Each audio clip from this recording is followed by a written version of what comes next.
Bueno, aprovecho para agradecer a nuestros anfitriones, a los cuales igual les vamos a criticar algo en esta mesa, y a los organizadores de estas jornadas, que la verdad que son fantásticas, y agradezco a los resistentes que os habéis quedado aquí, y os felicito después de 12 horas de sesiones interrumpidas por un café y unos croissants. Bueno, pues nada, estupendo. Gracias a todos por estar aquí. Vamos a hablar de sostenibilidad en el mercado del arte. Sostenibilidad es una palabra para mí bastante extraña. Creo que Pedro miró la definición en el diccionario de la Real Academia, así que Pedro, ilumínanos. Pues en la Real Academia la palabra sostenible viene a decir que es una situación que se puede sostener sin agotar sus recursos naturales o primarios. Y yo me pregunto, ya que estamos hablando del mercado del arte, si la cultura puede ser sostenible. Hombre, no es que pueda, tiene que ser sostenible, y es absolutamente fundamental. En ese papel, y yo creo que aquí vamos a...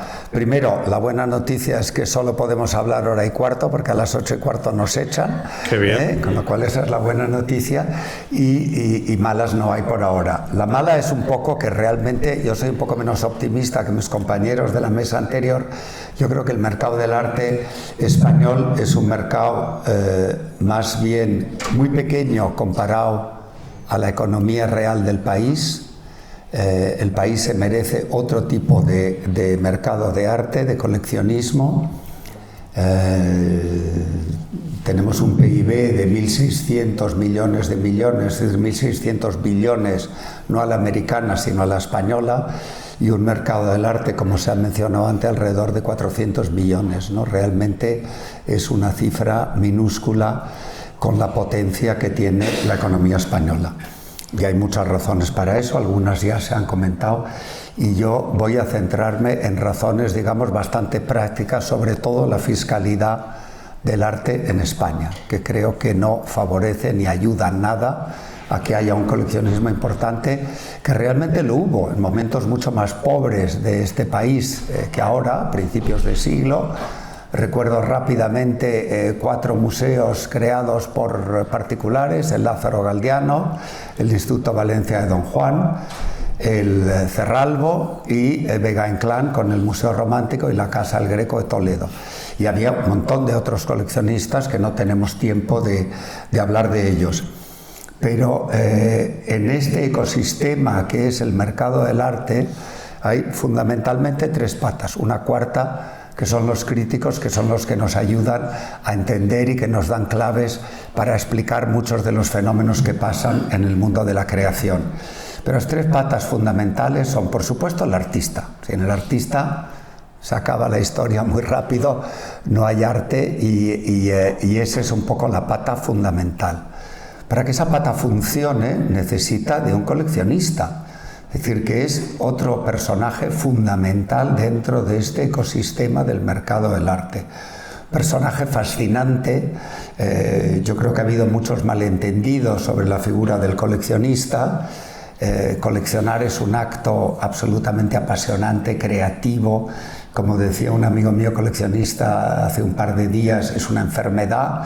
Efectivamente es una enfermedad sana, porque crea patrimonio. No solo crea patrimonio, sino que lo salvaguarda, lo cuida, lo conserva, y una gran parte de ese patrimonio, que también hablaremos de ello, va a pasar a lo público.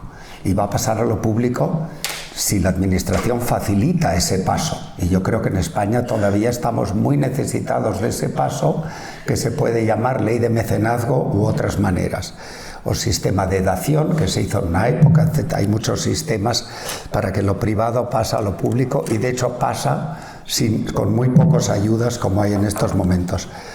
Bueno, en ese ecosistema, por supuesto, las galerías son fundamentales, y creo que Pedro, que está trabajando con nosotros ahora, vas a hablar un poquito de eso. Pedro, rápidamente hago la presentación de la mesa y nos ponemos un poco a hablar de estos temas. Vamos a intentar que sean temas como más prácticos y más al grano, ¿no? de lo que menos teóricos, digamos, ¿no? Pedro, historiador del arte, especializado en arte contemporáneo. Sus líneas de investigación se centran en el coleccionismo, las teorías de género y el galerismo. Tiene varias publicaciones, entre ellas sí me gustaría resaltar su último libro, que es un libro fundamental porque es el primer libro que se hace, yo creo que en España, sobre la galería de arte y el papel que juega tan importante en la galería de arte. Es un libro editado por Cátedra en 2024, del que estamos ahora en la segunda edición. También ha escrito en revistas, ha comisariado exposiciones, ha trabajado en la Galería Helga de Alvear y ahora tiene la suerte de trabajar conmigo en la galería que regento. Vamos rápidamente, ya casi os voy a presentar a mis amigos ponentes de la mesa, y así Fernando Rayón, que es el siguiente en orden después de Pedro Marín. Fernando Rayón Valpuesta es licenciado, es escritor y periodista español y el director de una de las revistas mejores que hay sobre el mundo del arte y la cultura, una revista que habla desde arte antiguo hasta arte contemporáneo, con una información fantástica y muy puesta al día, y una revista maravillosamente bien editada, realmente una revista excepcional. Ha trabajado en varios periódicos, llevó el semanal, el suplemento del grupo Vocento, que se llamaba El Semanal, trabajó en la Gaceta de los Negocios, donde desempeñó los cargos de redactor jefe, subdirector y director, y ha colaborado también en Radio Televisión, Antena 3, en Onda. Es autor de varias publicaciones y imparte clases de periodismo político y económico en la Universidad San Pablo CEU. Nuestro siguiente ponente, al que he tenido el placer de conocer hoy, conocí a tu feria, pero no te conocí a ti, Sergio Sancho García, es licenciado en Administración y Dirección de Empresas por la Universidad CEU Luis Vives y tiene un posgrado en Investigación y Técnicas de Mercado por San Pablo. Fue fundador de la feria en Ibiza que se llamaba Canart, corrígeme Sergio, sí. Porque estoy leyendo aquí un currículum tuyo, y desde el año, creo que 1917, os habéis asociado, o tú creaste también Urbanity. Será. Sí. Bueno, que ahora se va a llamar Canart Fair, ¿no? Bueno, sí, o sea, realmente este es el 10º año que venimos trabajando en Urbanity, y este año vamos a trabajar bajo el mismo paraguas de marca, que va a ser Canart Fair Madrid y Canart Fair Ibiza. Vale, estupendo. Y nuestra última ponente, Sara Zaldívar. Aquí te tengo, Sara, que más o menos te conozco tu historia, pero bueno, es doctor arquitecto por la Universidad San Pablo CEU de Madrid y es fundadora de Huntress of Art, que es una consultora de arte, ¿no? Es directora del Máster de Arte en la Universidad Complutense de Madrid, que está dirigido a interesados en desarrollar su carrera como agentes del arte, tanto artistas, galeristas, comisarios, críticas, etc. Ha creado la primera feria de cerámica que se llama Cerart MIC, que es la primera feria de cerámica que se crea en España, y bueno, y probablemente no solo en España, ¿no? O sea, no creo que haya muchas ferias, es una feria maravillosa que os recomiendo ir a ver, y es también directora de la Residencia de Artistas El Núcleo, proyecto de la Fundación SZ, de la que es patrono, una residencia creada para la promoción de las artes visuales en España. Le voy a pasar a Pedro la palabra, porque Pedro es el único que ha hecho aquí los deberes, es decir, ha traído su ponencia preparada con un PowerPoint, así que Pedro nos va a hacer la primera, un poco la introducción, y luego vamos a intentar que haya un debate bastante vivo sobre los temas más puntuales que afectan de manera muy directa al coleccionismo en este país.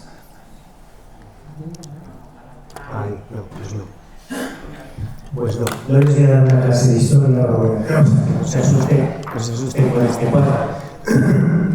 De hecho, hemos compuesto la mesa con un PowerPoint mucho más ligero, por lo cual si ven que paso alguna fotografía tampoco se asusten, porque voy un poco a aligerar solo para dejar unas cuantas preguntas sobre las mesas y que mis colegas puedan un poco aquí.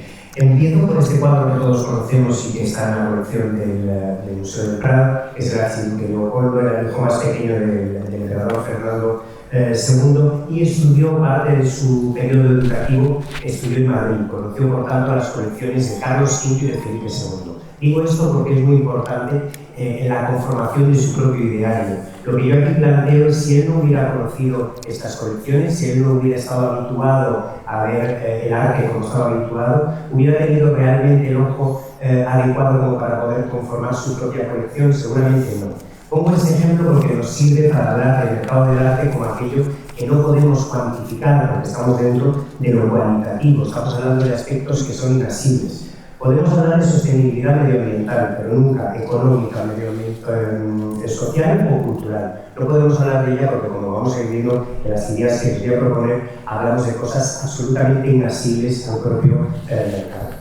Cuando hablamos del mercado del arte, hablamos de poder entrar en el Museo Nacional del Prado y poder ver esta maravilla de obra de Zurbarán, que no es otra cosa que una donación del catalán Francesc Cambó. Enseguida se dio cuenta que las colecciones españolas no estaban internacionalizadas y conformó un relato dentro de su propia colección internacional. Quiero decir, con eso enriqueció el patrimonio cultural. ¿Cuánto cuesta ese enriquecimiento? Es muy difícil de valorar. También hablamos del Instituto Valencia Don Juan, que generó una colección muy importante, que no puede visitar a toda la ciudadanía, pero que sí se puede acceder sí da acceso a los investigadores. Por tanto, aquellos libros que van a conformar a los periodistas, historiadores, galeristas, etcétera, tienen que ver con esta institución. Hablamos del Museo Cerrado, que me podrán decir ustedes ahora que estoy hablando de un museo nacional que nada tiene que ver con el mercado del arte, pero miren ustedes, es uno de los 16 museos estatales que nos viene a decir que en los últimos años ha tenido más de 3 millones de visitas. ¿Cómo podemos cuantificar el impacto del PIB del turismo cultural de estas colecciones que vienen, como bien apuntaba Guillermo, de la mano privada, ¿no? Hablamos también de colecciones privadas que se convierten en museos públicos, hablamos de colecciones privadas que no tienen una sede como museo, pero que sí funcionan como museo y que prestan parte de su colección, o sea, tienen un apartado didáctico importantísimo y un impacto en la sociedad importantísimo, como es la colección Orinoco, que es la colección indígena de Patricia Félix de Cisneros. Hablamos de colecciones privadas que puntualmente ceden su colección para que la ciudadanía tenga la posibilidad de poder conocerla. Hablamos también de cómo la academia se ocupa de revisar y de estudiar todas las colecciones.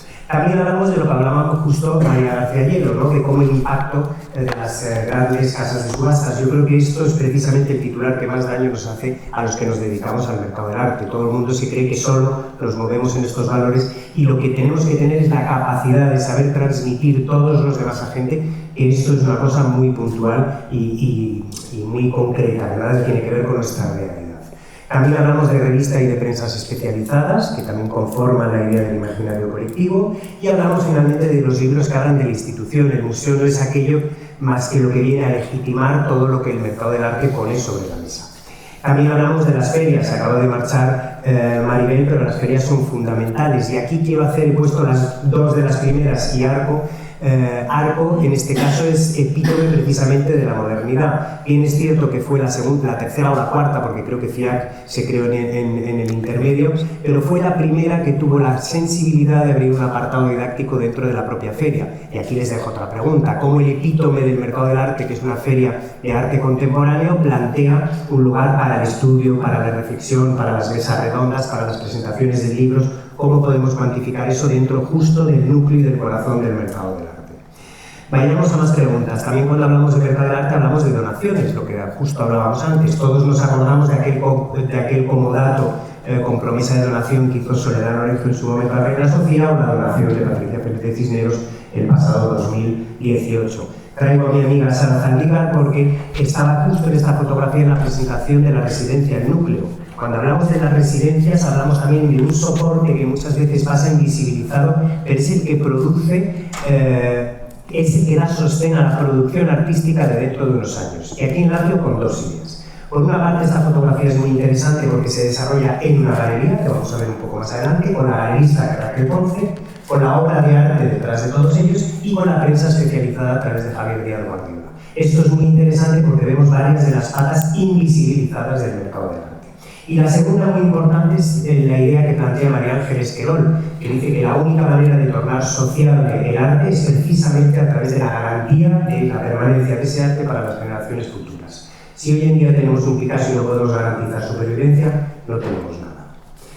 También hablamos de las exposiciones públicas, que parece que las instituciones públicas nos dan la espalda a las galerías, en este caso, o al mercado del arte, cuando venimos del mundo de lo privado. Y sin embargo nos encontramos con esto. Estas dos piezas las prestó Guillermo de Oma para esta exposición. Cuando llegamos a un museo y vemos este tipo de montajes en los que la cartela pone cortesía Galería Patatín, quiere decir que detrás hay un trabajo ingente, invisibilizado, no remunerado y, por supuesto, analizado, que es el del mundo de las galerías. Pensamos las obras y coordinamos las agendas de los galeristas y los coleccionistas. Al coleccionista le tenemos que presentar el programa ideológico que propone el museo para poderle convencer que es conveniente que preste la obra. Tenemos que coordinar el transporte, tenemos que ver qué tipo de soporte lleva el transporte, tenemos que ver también si va en una caja de madera o en una caja soft. Si es caja de madera y no la tenemos que encargar el seguro, etcétera, etcétera, etcétera. Trabajo invisibilizado para los museos públicos.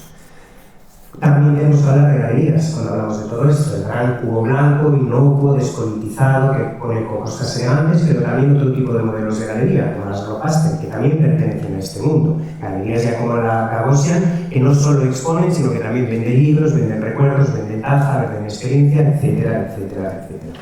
Hablemos de las nuevas propuestas plásticas. Leo Castelli y Warhol, parece que hoy todo es fantástico, todo es reconocido. Warhol no fue tan fácil. Las innovaciones plásticas siempre cuestan introducirlas dentro de la retina, dentro de la mirada, como hablábamos antes.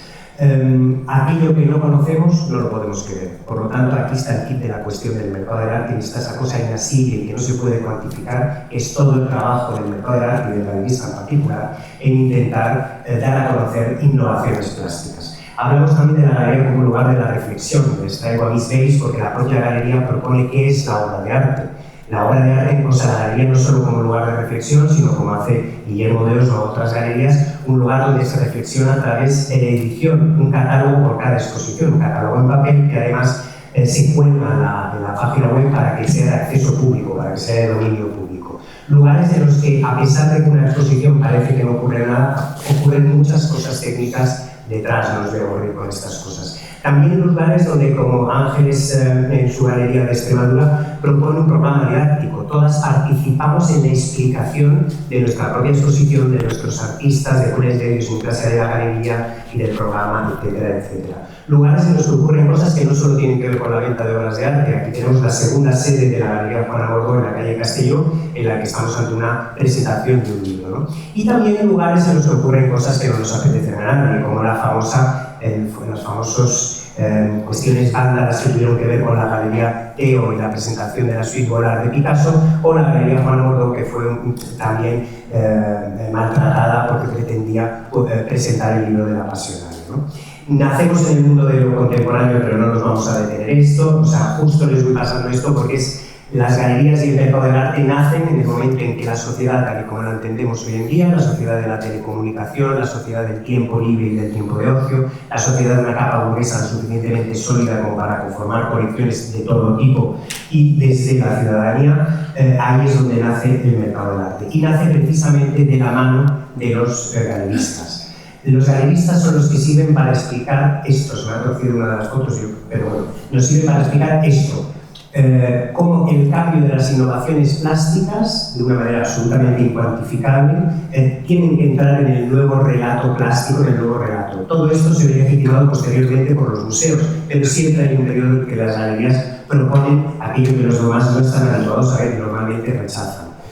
Benigno de la Guerra Inclán con el Greco. Tenemos que pensar que el Greco, Cossío escribió el libro El Greco en 1908. Hasta entonces, como Felipe II lo había rechazado precisamente por este cuadro de San Martirio, el martirio de San Mauricio, porque la escena principal estaba en segundo término, había quedado desechado precisamente de los anales de la gran historia, ¿no? Entonces, como siempre, aunque sea desde una mirada del mundo clásico, siempre es a través de los agentes culturales que venimos un poco a remodelar o a repasar la historia del arte. Arlan, no me meto, pero también un agitador de las innovaciones plásticas. Dalmau, que deberían de crear en este ministerio un premio nacional a los galeristas que se llamara Dalmau. La Academia Privé, un poco siempre la misma idea, que es la de explicar las innovaciones plásticas, la de crear ensanchamiento en los discursos creativos. Todo esto viene porque la galería no tiene nombre, la palabra galerismo no existe en el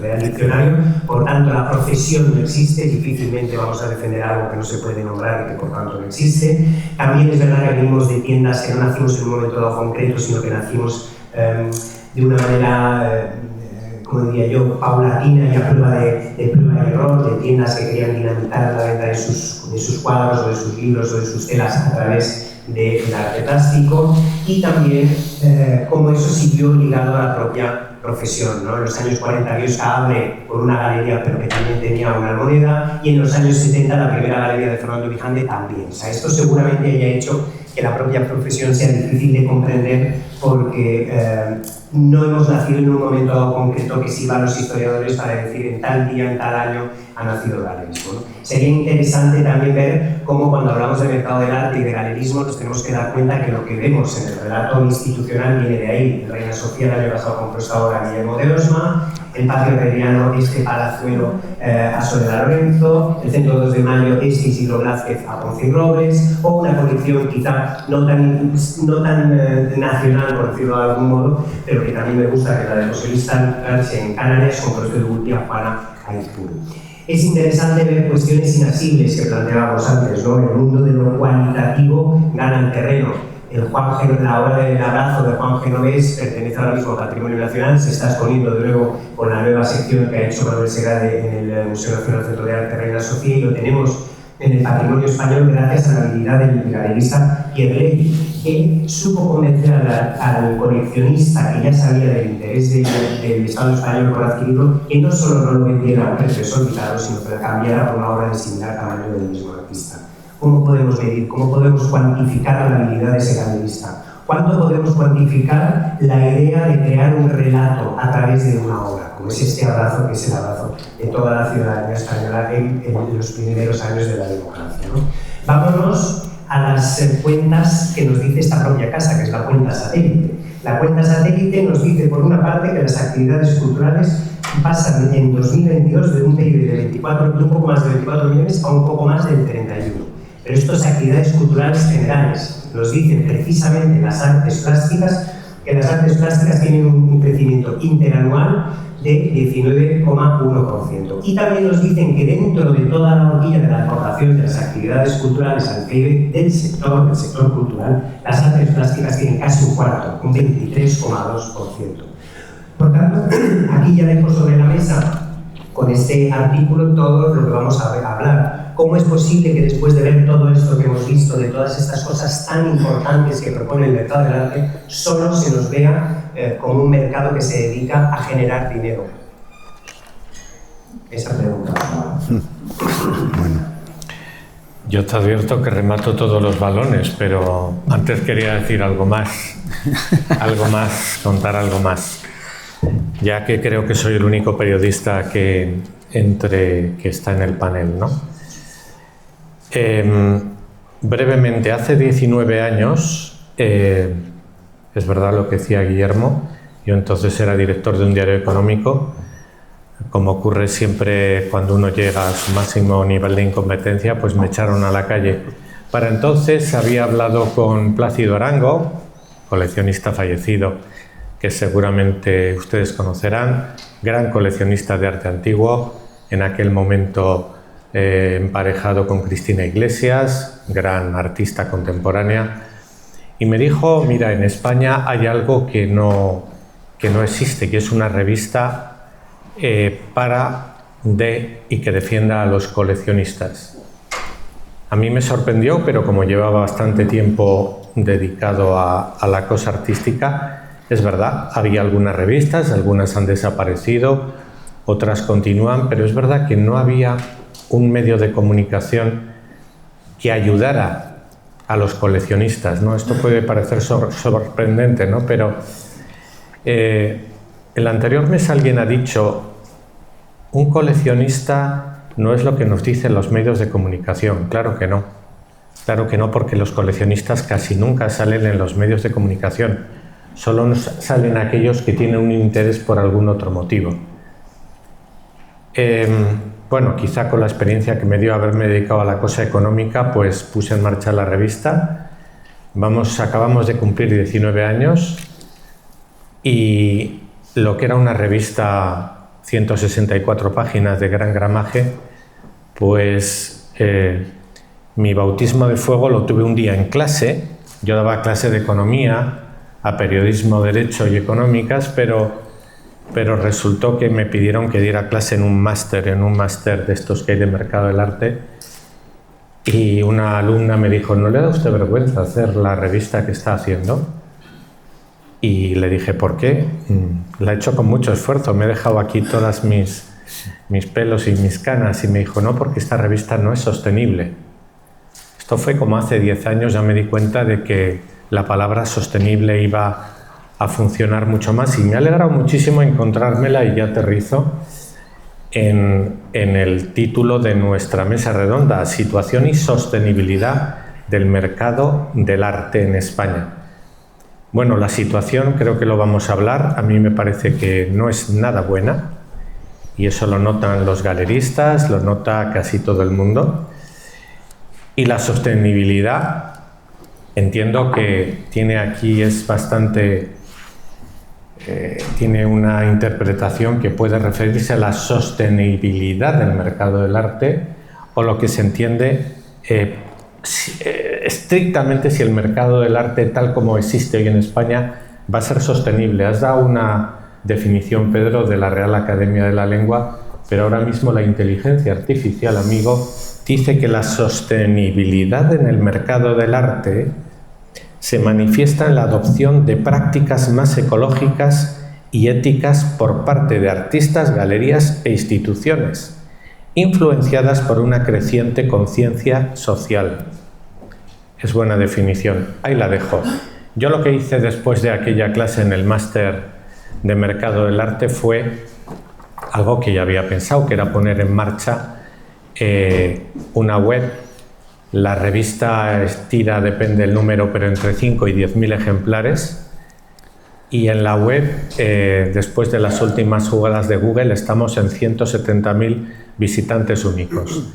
Ayer mismo estuve en otro máster del mercado del arte y acabo, y constaté la realidad, la dura realidad, que quizá haya que recordárnosla. Y es que yo, cuando llego a clase y pregunto a mis alumnos, cuarto curso, ya a punto de salir, ¿quién está leyendo un libro? No pregunto qué libro está leyendo, nadie levanta la mano, lo cual es una tragedia, evidentemente, pero es que esto se agudiza. Ya sé que soy periodista, cuando pregunto si leen algún periódico, ninguno lee periódicos. Si ven la televisión, si ven las noticias en la televisión, me dicen que por supuesto no ven la televisión. Y hay alumnos de periodismo, como he dicho. Es decir, que probablemente a mí me gustaría que los alumnos, por lo menos los míos, fueran de otra forma, pero el coleccionista, el mercado del arte, si va a ser sostenible, hay que empezar a pensar que no va a tener nada que ver con lo que hasta ahora hemos conocido. Yo me he tenido que meter en TikTok y en Instagram. Es verdad que me asombra que empresas, casas de subastas como Christie's y Sotheby's estén muy activamente allí. Algo tendrá. Pero lo que me asombra es que hay gente joven, muy joven, que tiene, tanto en Instagram como en TikTok, tiene su mercado, su página web que se anuncia y que venden, que compran y que hablan de arte con un desparpajo que a mí me parece muy interesante. Por lo tanto, yo creo que el mercado del arte sí es sostenible, pero teniendo en cuenta que va a cambiar radicalmente. Y ayer, para acabar, pregunté a los alumnos del máster de Mercado del Arte si habían estado en alguna feria, y uno de ellos me dijo que sí, que había estado en Feriarte. Dije, hombre, ¿y qué? Pues estuve a punto de comprar un cartel que era de la película Casablanca. Digo, bueno, algo es algo, muy interesante. Dice, pero claro, toqué el papel y me di cuenta que era una imitación, que no era auténtico. Digo, ¿y eso cómo lo sabes tú? Dice, no, es que yo he coleccionado con algunas personas. Digo, ¿cuánto costaba? Dice, no, costaba 350 euros, pero es que era una reproducción. Yo luego pensé, cuando me iba caminando a casa, digo, no está todo perdido. Si hay gente joven que todavía colecciona, y estamos hablando de coleccionismo, es que aquí hay futuro. Lo que pasa que quizá tenemos que empezar a pensar en el mercado del arte, y ahí lo dejo, porque sé que he dicho ya muchas cosas, de una manera totalmente distinta. Muy bien. Bueno, yo justo parto, o sea, yo por ejemplo, si soy más optimista tal vez, pero porque bueno, no sé, va en mi persona también, y posiblemente porque cuando yo lancé mi proyecto en Madrid hace 10 años, justo lo que todo el mundo me decía era que no había coleccionismo. Y esto lo llevo oyendo de siempre, toda mi vida. O sea, no ha habido coleccionismo, nunca hay nada, todo siempre es una nube negra.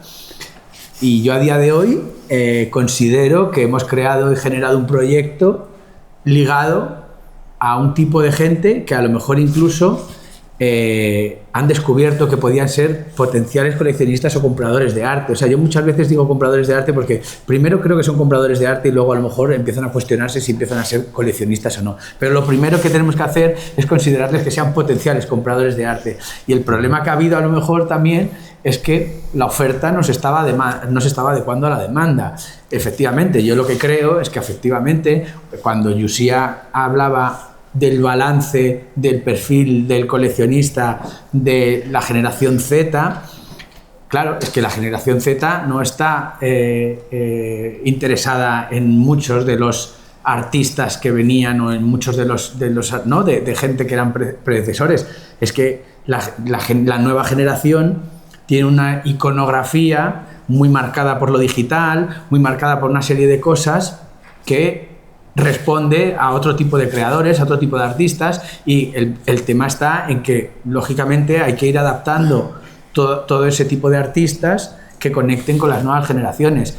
No podemos pretender que los artistas que conectaban con gente que tiene hoy 80 años va a conectar con un chaval de 25. Entonces, el tema donde está ahí un poco, ¿no? O donde yo creo, o sea, nosotros por ejemplo cuando empezamos, que es verdad que empezamos con la feria en los inicios como muy marcada, así que incluso la primera edición estábamos muy centrados en artistas que venían de la calle y cómo ese salto a la galería o cómo su trabajo de estudio lo fuimos mostrando y luego hemos ido evolucionando mucho en la propuesta, pero digamos que muchos de esos artistas sí conectaban con una generación joven de 25 años que a día de hoy han ido evolucionando con la feria y que hemos ido creando un coleccionista que a lo mejor no habría entrado en otras ferias o no habría entrado en una tipología de galería, pues porque tienen otra cultura visual. Sí. Entonces, yo lo que sí que creo es que, claro que, o sea, yo soy optimista y creo que al revés, o sea, yo sí que creo que ahora los chavales, o sea, sí que una de las cosas que decían que me preocupa, o que es verdad, es que las nuevas generaciones, el tema de la posesión es una de las cosas que a lo mejor sí que está en entredicho, ¿no? Pero yo creo que si conectamos y que la gente cuando le pica ese punto del coleccionismo, creo que esa gente sí que va a poder evolucionar, pero va a evolucionar hacia, lógicamente, artistas que estén relacionados con su día, ¿no? Claro. Y no es lo que decimos, al final Internet para esta gente yo creo que ha sido algo muy grande, ¿no? Todo porque, por lo que decías, no ves la televisión y tal, es que la gente está conectada a Internet, pero es que esa iconografía que hay en Internet, pues esa nueva figuración que hay ahora, ¿de qué va a hablar? ¿De cuáles son los relatos que va a tener? Va a tener toda esa iconografía que está en Internet, y eso es lo que va a hacer que conecte con esa generación, más que otra tipología. Entonces, bueno, o sea, yo desde mi punto de vista sí que creo que hay potencial y que efectivamente tenemos que saber recoger, ¿no?, ese potencial que hay, esa gente que decían, ¿no?, que va a heredar y que va a poder tener un poder adquisitivo alto, o nosotros mismos. O sea, yo creo que un perfil nuestro de colecciones, antes hablaban de si era el notario o era el dentista. Claro, es que yo creo que nosotros tenemos un perfil de coleccionistas que muchos de ellos están en negocios digitales, gente que ha montado startups, que ha tenido, y esa gente también está haciendo ahora, ¿no? Son esa nueva gente que está generando y que genera riqueza y que, pero igualmente conecta con ese tipo de cosas, ¿no? Entonces yo creo que el tema que hay es que hay que adaptar, ¿no?, a las nuevas generaciones los nuevos gustos, ¿no? Totalmente. Yo creo que sí, yo creo que no, está muy bien, Sergio, porque yo es que soy un diplodocus, entonces claro, yo también. Todo eso pues me encanta oírlo y me encanta saber que hay potencial, que tenemos una vía nueva que tendrán que ir abriendo las nuevas generaciones. Y me parece interesantísimo. Yo no creo que es, o sea, vamos a ver, yo cuando digo que España se merece un coleccionismo mucho mayor que el que hay, eso no quiere decir que no hay coleccionistas, yo vivo de ellos, gracias a Dios, y toco madera para seguir viviendo de eso, no solo en términos económicos, sino en términos de relación cultural, de conocimiento, de saber más, de intentar hacer mejor las cosas, ¿no? Yo creo que ese lado no solo el comercial, que por supuesto es fundamental, porque si no cerramos la persiana, que es lo peor que nos puede pasar, es importantísimo, pero también hay muchas cosas como Pedro nos ha explicado, ¿no? Sara, no sé tu visión. Sí. A ver, yo creo que para que algo sea sostenible tiene que ser rentable, ¿no? ¿Aquí? No, ¿Ahora? Sí. ¿Hola? ¿Ahora? Sí. Genial, gracias. Creo que para que algo sea sostenible, tiene que ser rentable. Y para que el mundo del arte en España sea sostenible, tiene que haber muchos cambios a nivel fiscal. De hecho, creo que a nuestras ACAs les deberíamos decir que el año que viene, en vez de hacer las jornadas aquí en el Ministerio de Cultura, las deberíamos hacer en el Ministerio de Hacienda. Y así veremos un poquito de presión. La próxima, sí. Sí que es verdad que pues, son cambios estructurales importantísimos para que las galerías puedan ser competentes con respecto a las galerías europeas. Es fundamental que se baje el IVA cultural. Es una cosa que es una locura, ¿no?, que estemos trabajando al 21% y las dos galerías al 5%. Es que es imposible que estos pobres señores puedan sobrevivir y teniendo que ir a miles de ferias, además, ¿no?, con gastos fijos. Yo de verdad que soy muy fan de las galerías porque me parece que hacen un trabajo ímprobo, además con una muestra expositiva gratuita para ciudadanos. O sea, creo que es espectacular y, como decíamos antes, no queremos que nos den subvenciones, lo que queremos es que nos faciliten un poco la manera de trabajar. O sea, hablo del IVA, hablo también de la manera que tienen los artistas de tributar. O sea, un artista a lo mejor está 2 años preparando una exposición, tarda una barbaridad en crear la obra, hace una exposición y de repente vende todo ese trimestre y tiene que tributar ese trimestre a lo bestia. Entonces, hay muchas cosas que hay que cambiar. Eso es el estatuto del artista, que también es importantísimo, y como venimos hablando de los últimos, no sé, 200 años, el de mecenazgo también, que es importantísimo. O sea, nosotros que tenemos una fundación y una residencia, es que está muy bien, entonces grabas el 80% de 150 euros, pero cuando es una aportación mayor, no. Entonces, eso no facilita ni anima a las empresas a invertir en cultura. Totalmente de acuerdo. Yo creo que es que la fiscalidad no es que sea el único aspecto, pero es un aspecto absolutamente fundamental. Y hacemos rápidamente un repaso. El IVA en España es el 21%.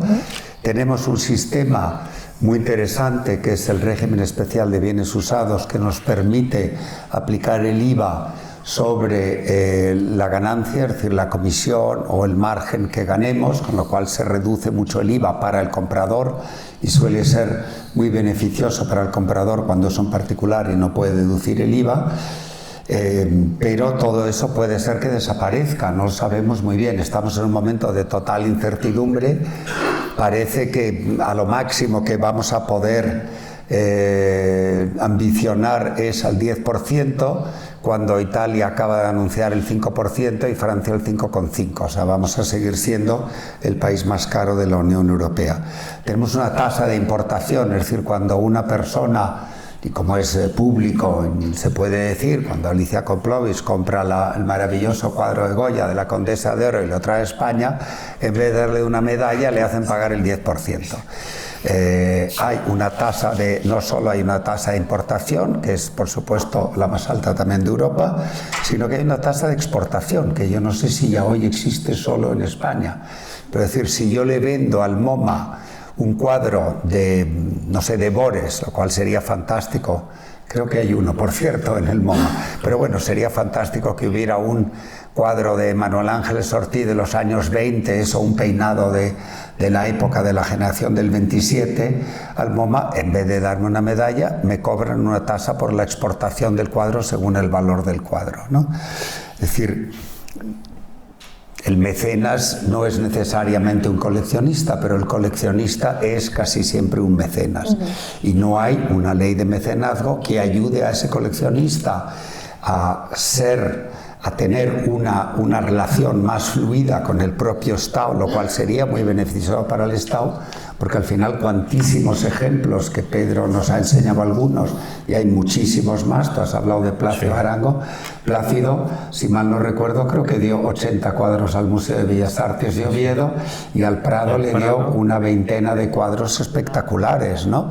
Todo eso con una compensación fiscal mínima, ¿no? O sea, que la ley de mecenazgo es otro de los grandes problemas que tenemos.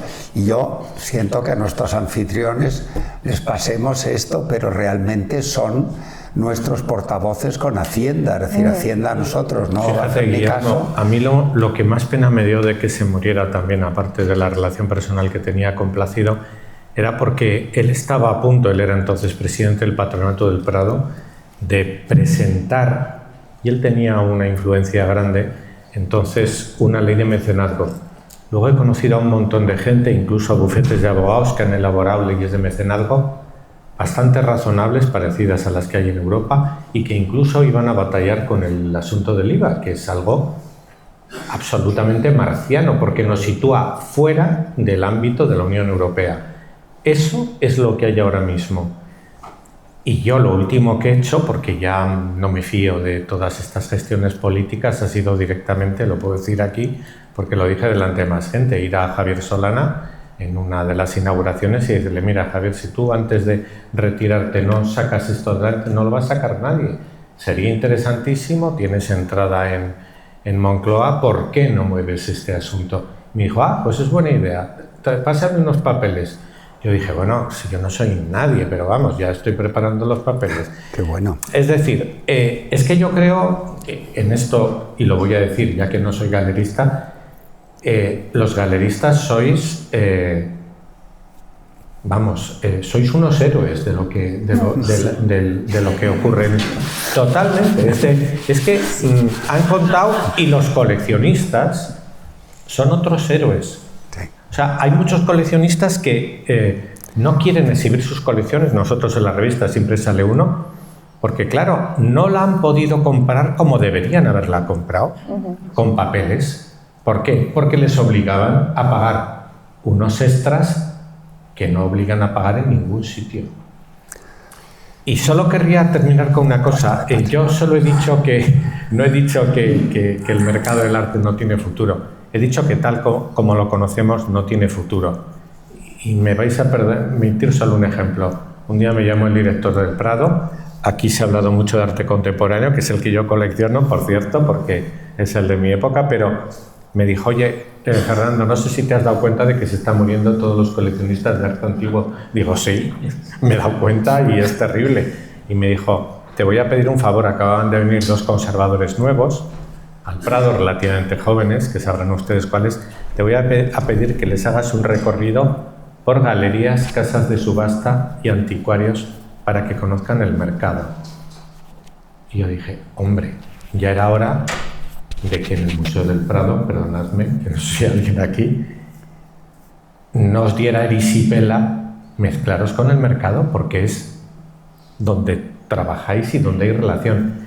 Y de hecho hemos empezado a organizar unas visitas con los amigos del Prado a coleccionistas en grupos de 25, todos menores de 30 años que les interesa el arte antiguo. O sea, yo cuando digo, y ya acabo, que lo vamos a conocer el arte, el coleccionismo de una manera distinta, me refiero a esto, es decir, pero hay que hacer el esfuerzo de formar a la gente, porque, a ver, tienes una feria de cerámica, Sara. Yo tengo una coleccionista que vive, una de las accionistas de la revista, tengo 12 y solo un anticuario. Uno de ellos se dedica a coleccionar cerámica coreana. Me tiene absolutamente fascinado. Entonces yo digo, es que el problema es la ignorancia, el problema es no saber invertir en la gente joven, y si mezclas las dos cosas, es el futuro. ¿Y quién se preocupa de esto? Pues perdonadme, cada uno hará lo que pueda, yo haré lo que pueda con Javier Solana, pero creo que tenemos una responsabilidad, tiene todo el mundo una responsabilidad grande. Y perdón. Yo solo quiero apuntar 2 cosas. Una, el impuesto al patrimonio, que lo único que hace es castigar a los coleccionistas. Pero vamos. Es una cosa que no tiene sentido y además es muy difícilmente puesta en marcha. ¿Qué va a hacer el Ejecutivo? ¿Poner una policía de los cuadros? ¿Van a venir a nuestras casas a ver qué cuadros tenemos? Bueno, creo que la propia ley hace... No des ideas. Por otra parte, quería preguntar en que cómo todas las colecciones privadas de hoy en día van a ser las que van a conformar los museos de mañana. Claro. Las obras que tienen calidad en 1, 2 o 3 generaciones van a volver a salir al mercado y los museos y las instituciones las van a comprar. Entonces, no tratemos el mundo privado como si fuera el demonio, que es justo lo que va a propiciar el enriquecimiento patrimonial de las generaciones futuras. Y por último, creo que la profesión está equivocada.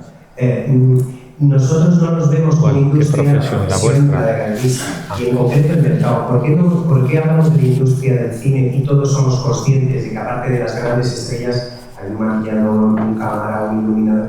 Porque nos lo han contado. Como no hemos contado cómo funciona el mercado del arte, la gente se cree que solo hay grandes coleccionistas, grandes galeristas y grandes museos. Y eso no es así, somos una industria de la que depende el transportista, el curador, el historiador, el periodista, el museólogo, el señor que restaura los cuadros, el señor que los revela, el de los marcos, la docencia, etcétera, etcétera, etcétera. Quiero decir, con ello nos tenemos que empezar a creer como industria para poder reclamar. Y por último, también creo que estamos equivocados a la hora de reclamar. Siempre los galeristas reclamamos en Arco y pretendemos... Arco somos nosotros, Arco lo hemos creado los galeristas y funciona, nos apoya, nos va bien. Casa Real es la única que nos apoya, por lo menos con visibilidad. ¿Por qué vamos a reclamar justo ese día? Lo que yo propongo es que los galeristas reclamemos a las instituciones públicas. Cada vez que nos llamen para decir, oye, ¿conoces esta pieza? No te la voy a prestar y no voy a mover un dedo porque quiero que nos hagáis caso. Como la institución pública es representante de esta casa en la que nos encontramos, en el momento en que varios museos importantes se reporten diciendo, mira, las galerías nos boicotean porque dicen que hasta que no les hagamos caso, no nos prestan obras para las exposiciones temporales que también nos vienen. Quizá otro ganemos cantados. O sea, igual también nosotros tenemos que empezar a cambiar la estrategia a la hora de reclamar. Vamos a autoboicotearnos en Arco. Me parece que no es una buena idea. Yo creo que es muy interesante lo que has dicho, Pedro, de creernos industria y de conocernos entre nosotros, sí. Porque es una industria que está sumamente segregada. O sea, tú no sabes lo que está haciendo un comisario, lo que está haciendo un crítico. Nosotros en el máster hacemos el primer módulo completo es conocer quién es quién dentro del mundo del arte. Y es que entre ellos muchas veces no saben lo que hacen. Entonces, no serían solo los galeristas los que tienen que decir esto. Deberíamos creernos, como tú dices, una industria y hacerlo todos Bueno, y que sí que creo que además hay como muchas veces como un ambiente de competitividad a veces grande, y creo que debería de haber como una mayor unidad, porque yo creo que al final la industria del cine es una industria y se considera una industria, pero yo veo a la industria del cine, por ejemplo, como mucho más unida, mucho más coordinada, mucho más... ¿Por qué consigue lo que consigue la industria del cine? Porque está unida, precisamente. Sí, totalmente. O sea, yo creo que ahí habría que ver de qué manera... Yo creo que estamos más unidos de lo que parece. Lo que pasa es que el cine también va muy bien para un determinado aparato político, porque llega con más facilidad que llegamos nosotros. Yo no creo que estemos tan separados. De hecho, la prueba la tenéis en la Asociación de Madrid. La profesión se lleva bien, las ferias, las iniciativas que tienen que ver con Arte Madrid son galerías. O sea, quiero decir, sí, pero yo no hay una asociación de distintos agentes del arte. Es que esa es otra de los problemas. Igual deberíamos hacer una cosa transversal, ya que estamos en una mesa de debate, sería interesante. Otro de los problemas que tiene la profesión es que, por ejemplo, el galerismo no tiene un convenio regulador. Estamos regidos por el comercio minoritario y mayoritario, que esto lo digo y me levanta dolor de cabeza. Con todo mi respeto a la gente que vende zapatos, no nos pueden parangonar, no podemos estar legislativamente bajo el parangón del comercio minoritario y mayoritario, no puede ser. O sea, la gente que se dedica a la legislación tiene que poner un remedio a esto, igual que tenemos que tener un nombre en la Real Academia, la galerismo, la profesión tiene que existir, tiene que haber una ley que ampare qué es una galería, del mismo modo que amparan qué es un museo, qué es una feria de arte, hacia dónde queremos ir, cuáles son... Entonces, todo eso parte de que nos autoboicoteamos muchas veces porque nos desconocemos. O sea, que sería muy interesante hacer esta propuesta que tú haces de hacer algo transversal. Perdona, pero mucho. No, que al revés, que justo es lo que estaba diciendo, que creo que hay ese punto de, no sé si es asociacionismo o cómo tendría que gestionar, ¿no? Tendría que ser, pero efectivamente... Creo que la unidad es lo que va a hacer fuerza, y que si mucha gente, entre todos, nos ponemos de acuerdo, efectivamente vamos a hacer mucho más ruido y se van a poder conseguir un montón de cosas, porque es verdad que es que no hay avances. O sea, es que el tema de la ley del mecenazgo es que se lleva y no hay avance. Entonces al final es como...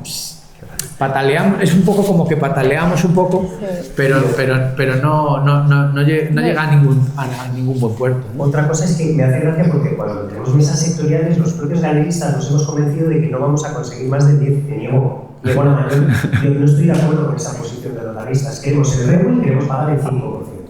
Y además, si no lo conseguimos, no prestamos una hora más a instituciones públicas. Fíjate, yo imagino que si eso se aguantara en el tiempo, un poco, igual sale mal, pero tengo la sensación de que si somos capaces de aguantar esa posición durante un tiempo, hombre, el Ejecutivo tendría que escucharnos, ¿no? Porque encima reclamamos y reclamamos a la alta, a buen un 10, me parece fatal un 10, ¿no? Un 5 como Francia, exactamente igual. Sí, lo que es un poco demencial es que el mercado común sea tan poco común. O sea, no tiene ningún sentido que en Europa haya IVAs diferentes para un tema tan específico como es la venta de obras de arte, que afecta, como he dicho antes, al primero de todos, al artista. Y yo creo que el artista en estos momentos en España no lo está pasando nada bien. No. Y hay un problema gordísimo que tiene que ver con la debilidad o fragilidad del coleccionismo español, que es la visibilidad del artista español fuera de España. Eso es otro melón. Sí, es que yo he trabajado bastante sobre la historia del galerismo y del coleccionismo hasta fines del siglo pasado, y claro, es que la visibilidad del arte español, los años 60, franco o no franco, vamos a dejar las cosas claritas, era muchísimo mayor que la que es hoy. Es decir, nuestros artistas estaban con Pierre Matisse en Nueva York, con Maek en París, con Stadler en París, con Pierre Moss en Londres, con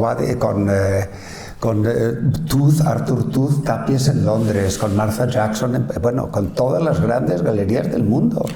Estábamos en todas las bienales, recibíamos los premios en la Bienal de Sao Paulo del 57, la de Alejandría, la de Venecia, etcétera, etcétera, etcétera.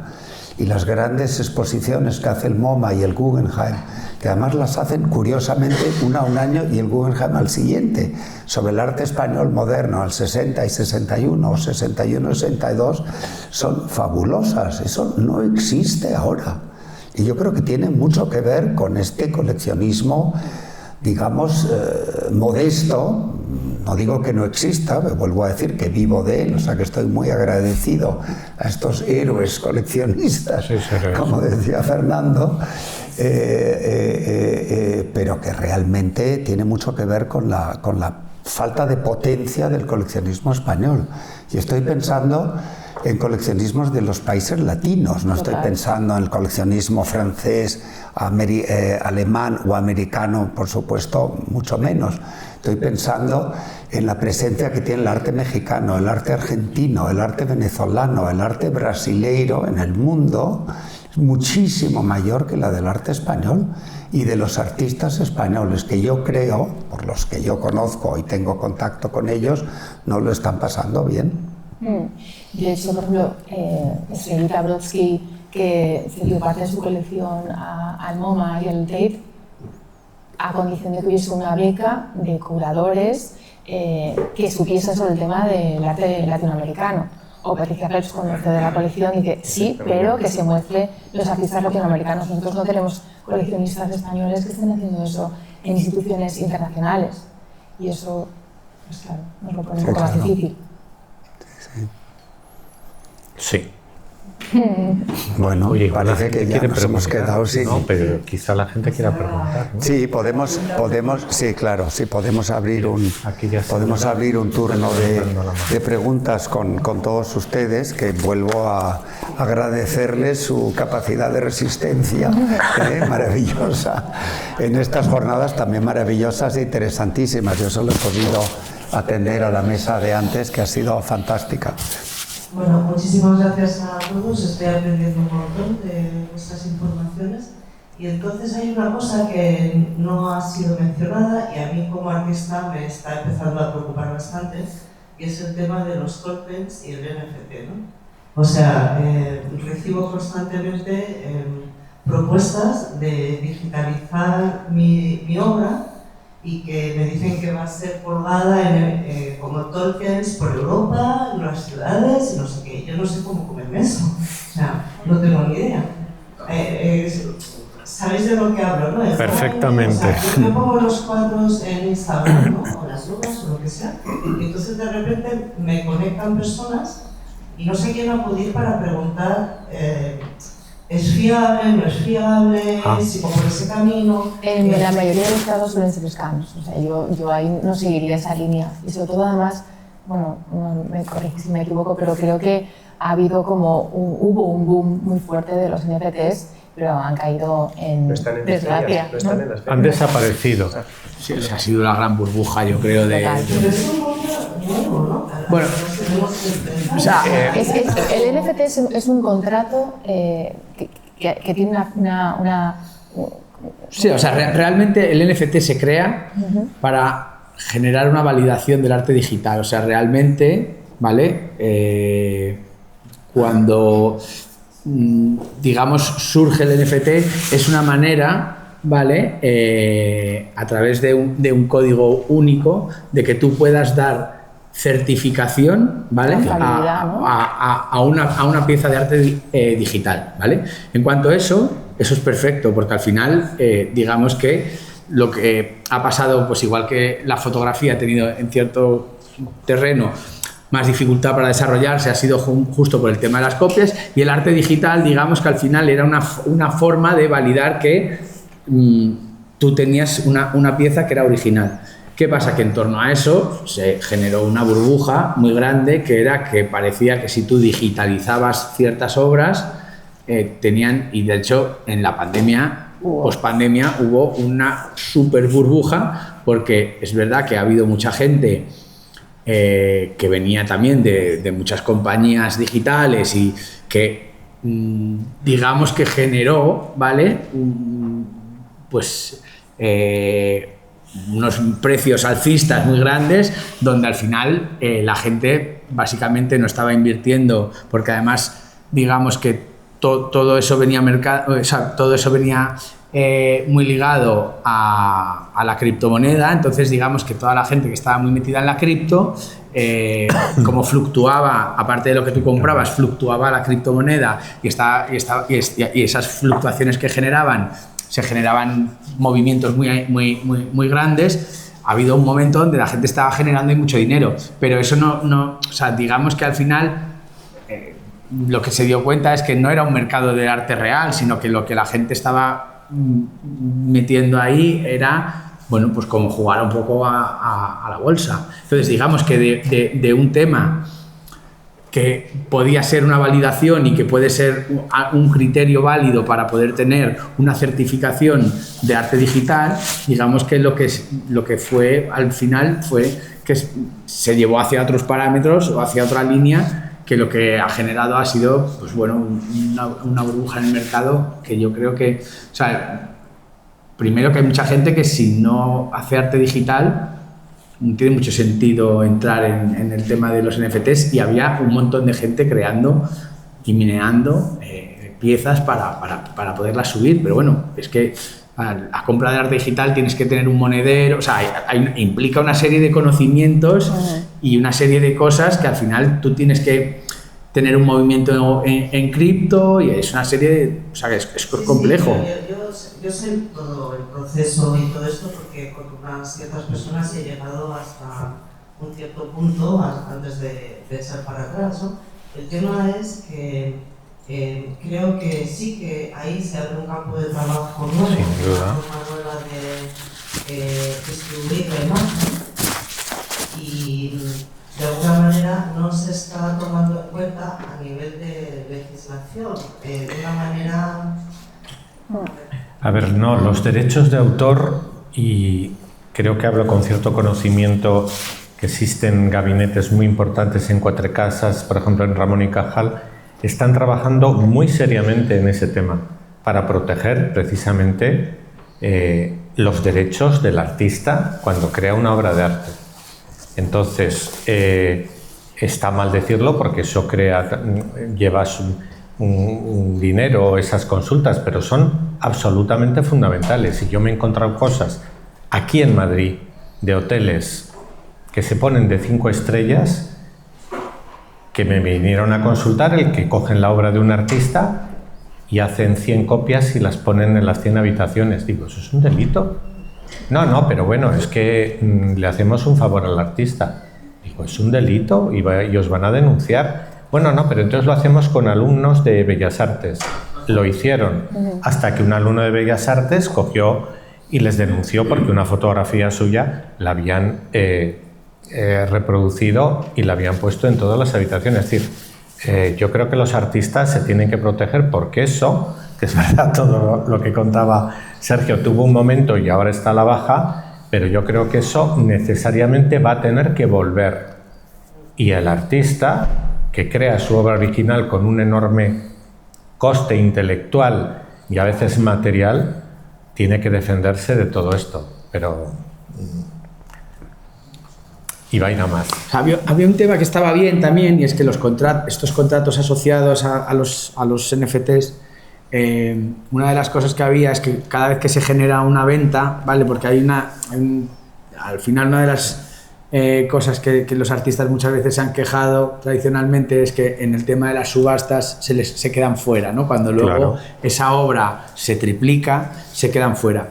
O de venta en el mercado secundario. Bueno, sí, o en un mercado secundario, ¿no? Entonces, digamos que ahí los contratos, una de las cosas que hacían, que había una parte interesante, es que cada vez que se genera una nueva venta de esa pieza, siempre obligatoriamente, ¿vale? Porque eso es el contrato y así está así linkeado, siempre hay un pequeño porcentaje que va para el artista en cada transacción, ¿vale? Pues digamos que en los inicios, como está planteado de hecho, el modelo es interesante, pero es interesante para determinadas piezas de arte, no para todo lo que luego yo creo que se ha generado, que se generaron cosas, el primer tuit de no sé qué, y eso también se vendió. O sea, yo creo que se creó luego un mercado de todo. Yo creo que el NFT, o sea, no tiene por qué estar relacionado con una obra digital. Tú puedes tener tu obra física y tú lo vinculas a un NFT para luego, como si fuese un certificado, y luego ahí tienes el provenance. O sea, de hecho lo vinculan a edificios. Te quiero decir, es que se puede hacer de esa manera. No tienes por qué crear una obra digital, si no es tu medio. El problema es los derechos de autor, ¿no? O sea, tú no Claro. puedes controlar que... Sí puedes, sí. Sí puedes, sí. Sí puedes. Una cantidad de copias reducidas como si fuera una edición de grabado. Sí puedes, sí, exacto. Mira, perdona, pero hay más preguntas. Perdón.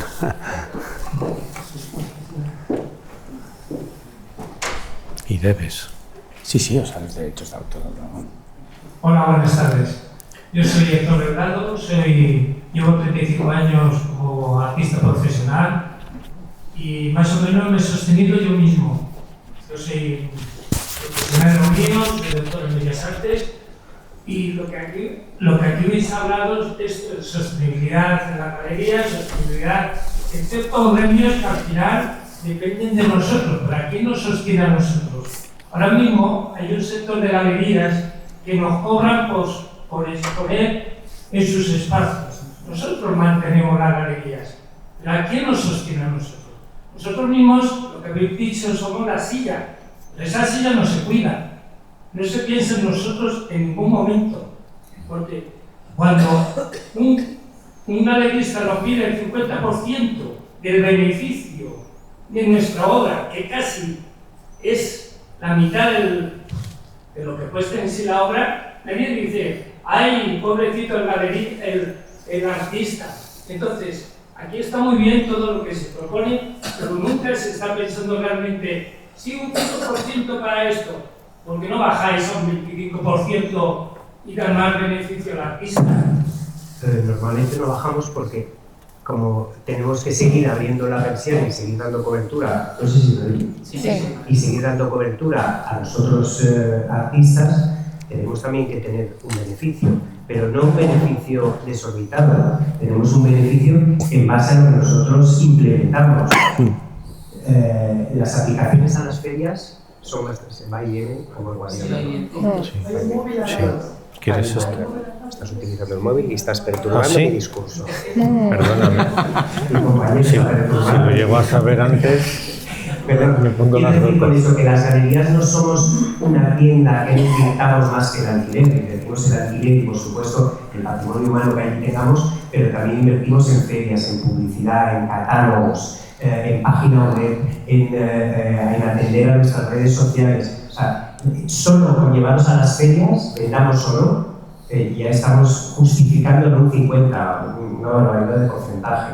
Tampoco a las galerías se nos dice cuando nos llevamos a las ferias y no vendemos algo publica la galería. Es decir, el mercado funciona así, pero yo creo que no es de una manera injusta, sino que es de una manera justificada con los propios gastos que la galería debe de hacer antes de poder vender una obra de arte. Porque normalmente os tenemos también que explicar. Hacemos cenas con los coleccionistas para que os conozcan, hacemos conferencias con vosotros, todo eso se sufraga de parte de la galería. Publicidad, medios de comunicación. Exactamente, sí, los medios de comunicación, notas de prensa. Yo en la feria que he ido, yo pagaba casi el transporte de la mercancía, he pagado ciertas cosas que salen de mi bolsillo. Es decir, que no es que todo sea así. Es decir, que yo en sí muchas veces posteo eso supuestamente que la galería en cierto cargo se debería hacer. Eso sí, yo sigo las galerías en las que yo he desempeñado. No es lo normal, ¿eh? O sea, no es lo normal, desde luego no es lo que hacemos nosotros y muchas otras galerías que yo conozco. O sea, eso ya cada uno tiene que negociar con su galería, ¿no? Pero no es lo normal, ¿eh? O sea, no es lo normal. Nosotros no cobramos por alquilar espacio, no cobramos. A veces pedimos una ayuda para hacer un catálogo, pero en general lo pagamos nosotros al 100%. Y un catálogo hoy en día estás hablando entre 5 y 10.000 euros, ¿no? O sea, que son costos importantes y nunca sabes el resultado de la exposición. A veces te va bien y a veces te va muy mal, ¿no? O sea, realmente es tradicional, 50% es tradicional. Con artistas fallecidos a veces trabajamos con comisiones menores. O sea, esto también se puede llegar a negociar, ¿no? Creo que tenías una pregunta. Yo coordiné la última feria de estampa que trabajamos en galería también. Mi abuela fue artista de respaldo. En cierto punto, es verdad que está habiendo una problemática que muchos artistas ahora mismo tienen que pagar para exponer.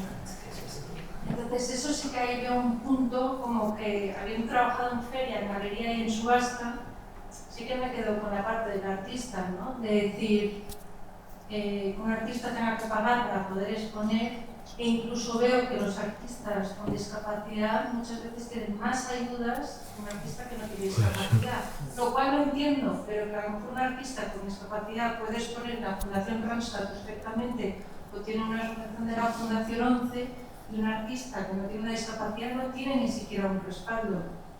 Mi humilde opinión, pero Ya. ahí le entiendo. A ver, yo es que... A ver, hay una... Mi modo de ver, pero yo creo que una galería que está cobrando a los artistas por exponer,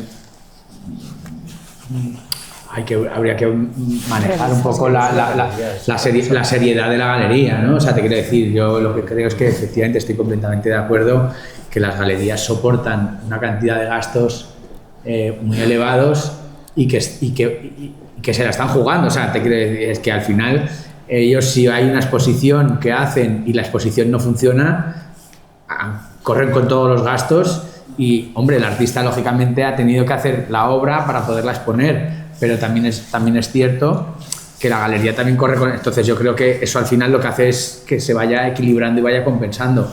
Otra cosa es que haya galerías que quieran cobrar a los artistas por exponer. Eso ya a lo mejor pues no es lo correcto, claro. Pero yo creo que las galerías convencionales son las que están en el relato, nunca cobran a los galeristas. O sea, eso es otro tipo de negocio. A los artistas, perdón. Es otro tipo de negocio. Pero te voy a poner un caso práctico. Participamos en la base en Suiza. Y aplicamos, que aplicar ya cuesta dinero, nos cogen, vamos a la feria, pagamos la feria y la feria nos lo manda.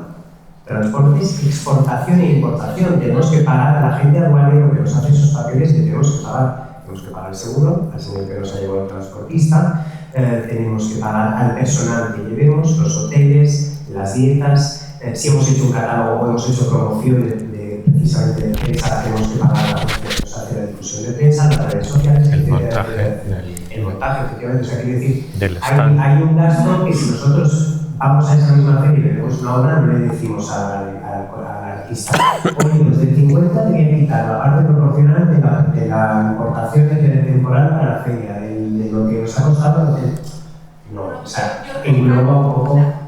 Respeto a los galeristas y lo entiendo también, entiendo vuestra versión perfectamente, pero sí que creo que los artistas deben estar un poco más respaldados. Pero para eso es lo que siempre está intentando mover los artistas, el estatuto del artista, que al final tampoco lo llegamos a presentar, y ahí sería que ese estatuto os protegiese de las malas praxis, porque es que eso no es lo normal ni lo correcto. Que haber malas prácticas, haylas, ¿eh? Sí, claro, sí. Hay una pregunta. Bueno, te voy a hacer un poco de síntesis con todo lo que me ha contado y algunas de las preguntas. También es cierto que unos poquitos años, porque se está desarrollando ahora una tesis en relación a los NFTs y todo lo que es ese mercado digital de la Facultad de Bellas Artes de la Complutense, sí que es cierto que la generación de nuevos espacios virtuales también genera nuevas maneras y nuevas alternativas a la exposición de obras de arte. Existen ya galerías virtuales, existen páginas que podemos considerar como páginas de subastas de arte digital. Es decir, es un nuevo mercado, es una nueva manera de entender todo lo que es ese nuevo mundo de la creación digital. Aparte de eso, y uniendo con la idea que decía Pedro, es cierto que todo lo que es ese nuevo arte y ese arte que al fin y al cabo es una nueva manera de mirar y unas nuevas maneras de crear, siempre cuesta. Y los nuevos artistas como Darío Hernández, artistas como Mandy Sauer, artistas como Lucía Stuy, son nuevas maneras de crear que están haciéndose sus huecos poco a poco dentro de distintas ferias de arte, pero sí que es cierto que es un nuevo mercado, una nueva manera de entender esas visualidades que se crean a partir de la ley. Ahora bien, la pregunta que me gustaría adaptar: ¿cómo hacemos que tanto el superar el mito de la galería como aquel centro que vende arte a miles y miles de euros, como ese arte joven y ese interés de los jóvenes por parte del coleccionismo y de las nuevas creaciones, cómo superamos el mito de que por un lado se vende un caro y por el otro lado no hay interés? ¿No hay? No hay interés. Ah, no hay interés. Pues habla. Interesantísimo. Digo, le he pedido hablar porque si es galería es parte interesada. Todo eso es lo que hay ya. Eso es el futuro del mercado que ya es presente. Pero quería decirlo porque precisamente a los coleccionistas, a los que yo conozco y ya conozco a muchos, y a muchos jóvenes, lo que más les interesa, incluso de esa generación que expone en galerías virtuales, es algo que necesitan, y es el contacto. Está aquí Guillermo, que bueno, dentro de las galerías de España es la bomba, tiene un prestigio, y por eso quería decirlo, yo no quiero que lo diga él, tremendo. Pedro, si trabaja con él, algo se le habrá pegado. Y lo que quieren los coleccionistas muchas veces, y hablo de ellos, es poder perder el tiempo, charlar, que les cuenten, que les digan. Eso que a veces, que yo lo veo y lo sigo, cuidado, en el mundo virtual no es posible. ¿Que será posible en el futuro? Estoy seguro de que se inventarán nuevas cosas para que el artista pueda hablar con el hipotético comprador. Pero esa relación entre el intermediario, que aunque cobre a veces muchísimo o a veces injustamente, la sigo viendo fundamental, porque yo hay veces que la gente me consulta cosas y yo siempre les digo, oye, que yo soy periodista, que estoy aquí, pero esto tienes que consultarlo. Es mi opinión. Es una cuestión de confianza. Confianza. Esto es como la economía. La economía, ¿cuándo funciona? Cuando hay confianza. Y las galerías son un validador, además, de claro. los artistas, es fundamental. Perdón. No, oye, no, yo creo que está muy bien. Creo que tenemos que cerrar. Fernando, le voy a pedir que nos mande por favor a todos estos clientes que te preguntan. No, pues es verdad. Y yo creo que ya para cerrar un poco, yo creo que al final vuelvo un poco al ecosistema. O sea, yo creo que los artistas y todos nos iría mejor si tenemos un sistema más apoyado, no apoyado con subvenciones, sino apoyado para que todo sea más natural, la venta de los cuadros, la tenencia de los cuadros, a tener un cuadro y tener que pagar un 3% todos los años por tenerlo, un cuadro que cuidas, que prestas a veces a exposiciones, es una barbaridad.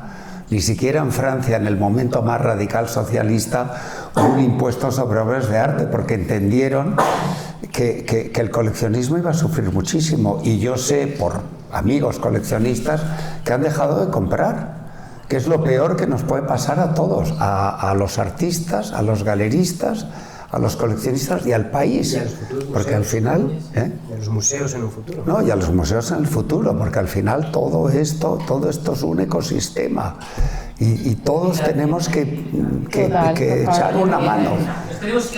Pero la administración nos tiene que facilitar las cosas. Da igual, si no en el hall. Sería estupendo. Y solamente decir una cosa, yo antes tenía una idea un poco peregrina de los coleccionistas, que eran gente con dinero, ricos y que podían tener las cosas que a mí me gustaban. Se podían permitir ese lujo. Cuando hablas con ellos te das cuenta que la mayoría de ellos, que a veces no tienen continuidad porque a sus hijos no les interesa y les crean tantos problemas, terminan regalándolo todo. En el fondo es un acto de generosidad tremendo. Y es un acto de generosidad el que a veces viven con los artistas, que se nos olvida, tremendo. O sea, la conexión coleccionista-artista, que no se habla mucho de ella, fundamental. Además es que es muy bonita. Es como una persona se abre con otra persona, le hace entender lo que quiere expresar y esa persona conecta y se lanza a apoyarlo como sea. En fin, creo que es, no sé si las futuras galerías virtuales también podrán suplir eso, pero de momento hay que inventar algo. Cuidemos el ecosistema, cuidemos el coleccionismo.